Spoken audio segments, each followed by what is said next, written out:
வணக்கம் நண்பர்களே, இது உங்கள் கதை சொல்லும் காதை யூடியூப் சேனல். உங்கள் மனதில் கேட்கும் குரல். இன்னைக்கு கதைக்குள்ள போகலாமா? இந்த கதையின் தலைப்பு நினைவுகளின் ராகம். ஒரு நாள் சென்னையில் கனமழை பெய்து கொண்டு இருந்தது. காலையில் விரிவாக பரவி இருந்த மேகங்கள் மாலை 5:30 மணிக்கெல்லாம் இருட்டிக்கொண்டு மழை இசை நாடகத்தையே ஒன்று நடத்தி இருந்தது. 8 மணி வாக்கில் மழை நின்றாலும் பூத்தூவலாக மழை தூறிக்கொண்டு இருந்தது. கடற்கரையில் அதே போல் தூறல் மழை இசை போல் தூறிக்கொண்டிருக்க அந்த தருணத்தில் அவன் அங்கு வந்தான். கார்த்திக் ஒரு வயலின் வாசிக்கும் இசை கலைஞன், தனிமையில் இசையோடு வாழும் இளைஞன். அவன் வருகை இப்போது ஒரு கலை கண்காட்சிக்காக. அங்கேதான் அவளை பார்த்தான் முதன்முறை. அஞ்சலி ஒரு ஓவிய கலைஞர் அவள். அவன் அங்கு வந்தபோது சுவரில் வண்ணங்கள் தீட்டி அந்த ஓவியங்களுக்கு பேசும் திறனை அவள் வழங்கி கொண்டு இருந்தாள். முகத்தில் ஒரு வாடாத சிரிப்பு. சில ஓவியங்கள் காயும் முன் மழை நீரில் கரைந்து இருந்தாலும் அதை பற்றிய கவலை அவளிடம் இல்லை. அயராது அடுத்த ஓவியங்களை வரைந்து கொண்டு இருந்தாள். ஆனால் அவள் முகத்தில் அந்த வாடாத சிரிப்புக்கு பின் ஏதோ வெளிப்படாத துயரம் இருக்கிறது என்று அவன் உணர்ந்தான். உங்க பெயிண்டிங் எல்லாம் என்னோட மியூசிக் போல எல்லார்கிட்டையும் பேசுது என்றான் கார்த்திக் மெதுவாக. அவள் மென் சிரிப்புடன், எல்லாமே கலைதானே, அப்படின்னா பாக்குறவங்க கேக்குறவங்க மனச அதை தொடணும் இல்லையா? நீங்க கேக்குறப்பதான் எனக்கும் ஒண்ணு புரியுது. என்னோட மியூசிக்கும் உங்களோட இந்த ஆர்ட் ஒர்க்கும் ஒரே மனநிலைய தான் பகிர்கிறது. அதுதான் கலை. அந்த சிறிய உரையாடல் ஒரு புது தொடக்கமாயிற்று. அடுத்த சில நாட்களில் கார்த்தி அவளை தினமும் சந்திக்க ஆரம்பித்தான். இன்னைக்கு நீங்க வருவீங்கன்னு நான் எதிர்பார்க்கவே இல்லை. என்னைய பார்க்க தான் வந்தீங்களா, இல்ல அன்னைக்கு மாதிரி சும்மா ஜென்ரலா வந்து கோஇன்சிடென்ஸா என்றாள் அஞ்சலி ஓவியத்தில் கவனம் செலுத்தியபடி. நான் உங்க பெயிண்டிங்ல என் ராகம் ஒன்று தொலைச்சிட்டு போயிட்டேன். அதை தேடிதான் வந்தேன், உங்களை பார்க்கல என்றான் கார்த்தி. இது அவர்களிடையே அழகாக ஒரு பந்தத்தை துவங்கும் நிலையாக அது அமைந்து போனது. இசை, ஓவியம், பேசும் கண்கள், ஒரே ஒரு வாக்கியம், இவை அனைத்தும் காதலை மெதுவாக காட்டி அவர்கள் இடையே அது பரவியது. இப்பொழுது கேள்வியே அது எங்கு சென்று முடியும் தான். ஒரு நாள் மழையில் இருவரும் கடற்கரையில் நடக்கும்போது அஞ்சலி அதே போல் தயங்கியபடி பேச தொடங்கினாள். இத எப்படி உங்ககிட்ட சொல்றதுன்னு தெரியல கார்த்தி. ஆனா என்னோட பாஸ்ட் லைஃப்லயும் ஒருத்தன் இதே மாதிரி மியூசிக் சாங்ஸ்ன்னு சொல்லிட்டு என் வாழ்க்கையில இருந்த மொத்த ராகத்தையும் எடுத்துட்டு என்னை தனியா தவிக்க விட்டுட்டு என் லைஃப்ல இருந்து எல்லா கலர்ஸையும் எடுத்துட்டு அவன் காணாம போயிட்டான்.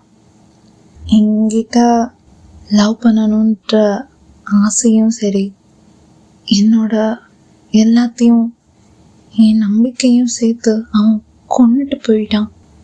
என் பெயிண்டிங்ல நீங்க பார்க்குற எல்லா சாயமுமே என்னோட வெறுப்பின் நினைவுகள் தான்.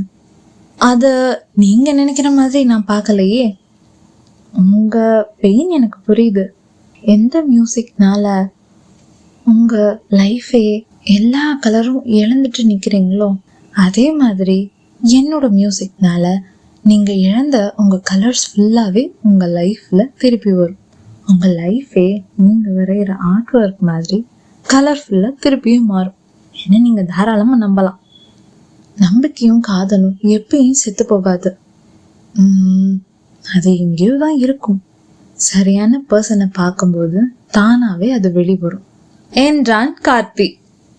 அந்த பிஸியான மாலை நேரத்தில் இவ்வாறு பேசியபடி கடலில் கால் நனைத்து அவர்கள் தத்தம் வழியில் சென்று விட்டனர். ஆனால் அஞ்சலிக்கு முதல் முறையாக தனது மனதில் உள்ள வலியை அவள் வெளியில் சொல்லிய நாளாக அமைந்தது அந்த உரையாடல். அன்று அவர்களுக்கிடையே நடந்த அந்த உரையாடல்.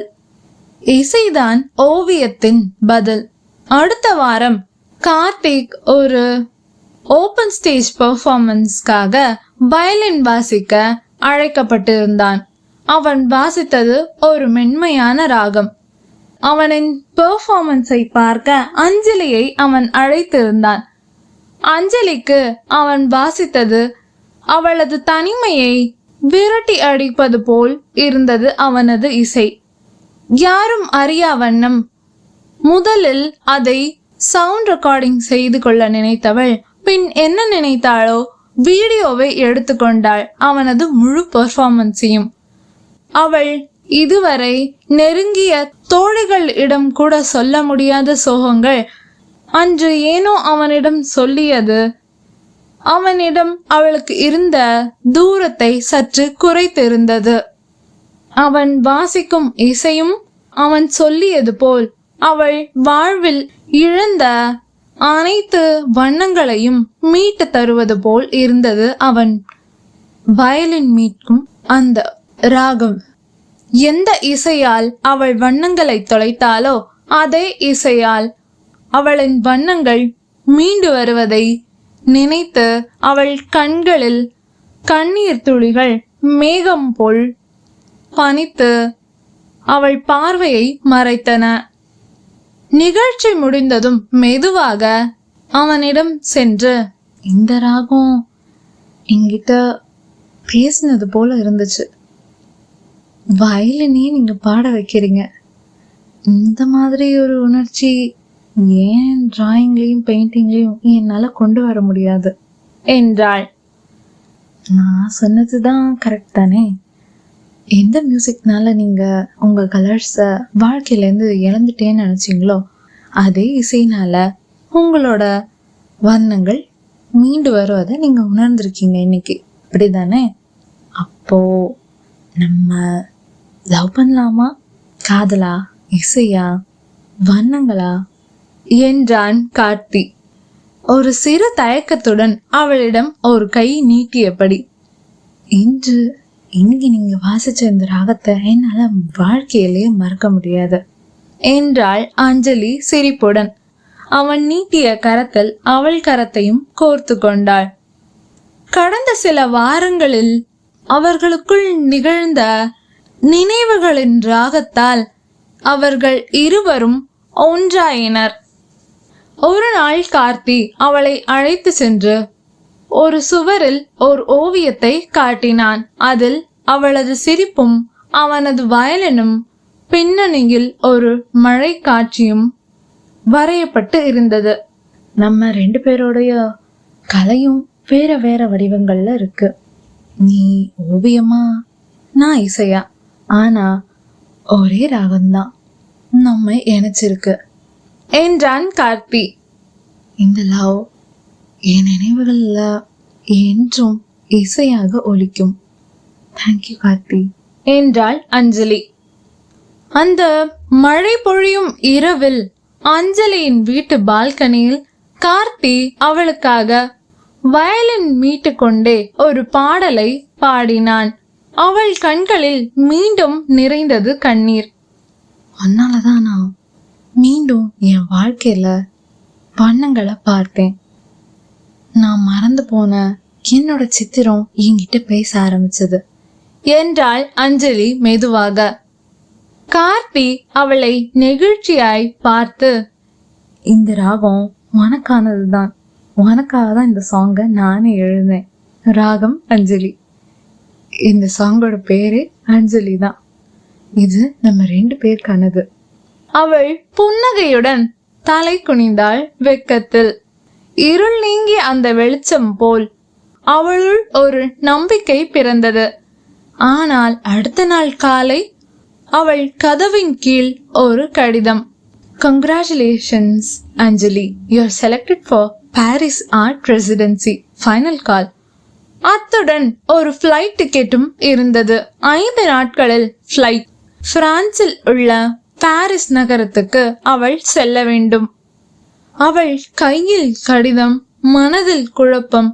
கார்த்திகை பார்த்ததும் அவன் முகத்தில் இருக்கும் சிரிப்பை ஒரு வினாடியில் அவள் சொல்லி அந்த செய்தி உறைந்து போக செய்தது. அதை பார்த்த அவள் மனதில் ஒரு குழப்பமும் எழுந்தது. அவன மாதிரி இவனும் என்னை விட்டுட்டு போயிடுவானா? இவன் எனக்காக காத்திருப்பானா? இப்படி சிரிச்சுட்டே வந்தவன் கேட்ட உடனே அப்படியே எதுவுமே பேசாம இருக்கானே. இப்ப நான் என்ன பேசுறது, எப்படி கேக்குறது? கடவுளே, இப்பதான் ஆரம்பிச்சிருக்கு இந்த லவ்க்குள்ள. அதுக்குள்ள ஒரு என் கார்டு போட்டுறாதப்பா. இவனே கொண்டு வந்து என் லைஃப்ல இருக்க கலர்ஸை இவனே எடுத்துட்டு போயிடக்கூடாது. இந்த வாட்டி சத்தியமா என்னால தாங்க முடியாது. கார்த்திக்கின் பதில் என்னவாக இருக்கும்? பாகம் 2 நாளை உங்களுக்காக இதே சேனலில் இதே நேரத்தில். நன்றி.